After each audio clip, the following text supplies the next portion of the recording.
എല്ലാവർക്കും നമസ്കാരം. എല്ലാവർക്കും മനസ്സിൽ ഒരിക്കലെങ്കിലും പ്രാർത്ഥിക്കണമെന്ന ആഗ്രഹമുണ്ടാകും.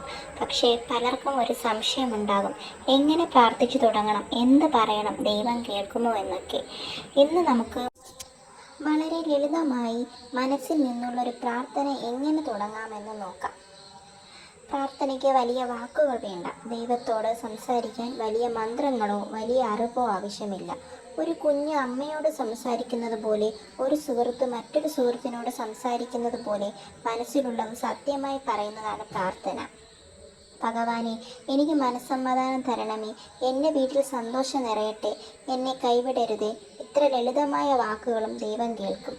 പ്രാർത്ഥിക്കാൻ ഏറ്റവും നല്ല സമയം രാവിലെ ഉണർന്ന ഉടൻ അല്ലെങ്കിൽ രാത്രി ഉറങ്ങുന്നതിന് മുമ്പ് 2 മിനിറ്റ് മാത്രം ഇരിക്കാം. ഒരു ദീപം കത്തിക്കാം, അല്ലെങ്കിൽ മനസ്സിലൊരു ദീപം തെളിയിക്കാം. അതിനുശേഷം ശാന്തമായി ഈ നാമം ജപിക്കാം: ഓം നമ ശിവായ, അല്ലെങ്കിൽ ഹരേ കൃഷ്ണ ഹരേ കൃഷ്ണ. നിങ്ങളുടെ മനസ്സിന് ഇഷ്ടമുള്ള നാമം മതി. പ്രാർത്ഥിക്കുമ്പോൾ ശ്രദ്ധിക്കേണ്ടത്, പ്രാർത്ഥിക്കുമ്പോൾ മനസ്സ് ഇടയ്ക്കിടെ മറ്റെവിടെയെങ്കിലും പോകാം. അത് സ്വാഭാവികമാണ്. അതിനാൽ വിഷമിക്കേണ്ട. വീണ്ടും ഭഗവാന്റെ നാമത്തിലേക്ക് മനസ്സിനെ കൊണ്ടുവരും.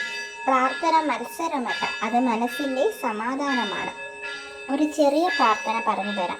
ഭഗവാനെ, എൻ്റെ ജീവിതത്തിൽ നല്ല വഴി കാണിച്ചു തരണമേ, എൻ്റെ കുടുംബത്തെ അനുഗ്രഹിക്കണമേ, ദുഃഖമുള്ളവർക്ക് സമാധാനം തരണമേ, രോഗികൾക്ക് ആരോഗ്യം തരണമേ, എൻ്റെ മനസ്സിൽ വിശ്വാസം നിറയട്ടെ.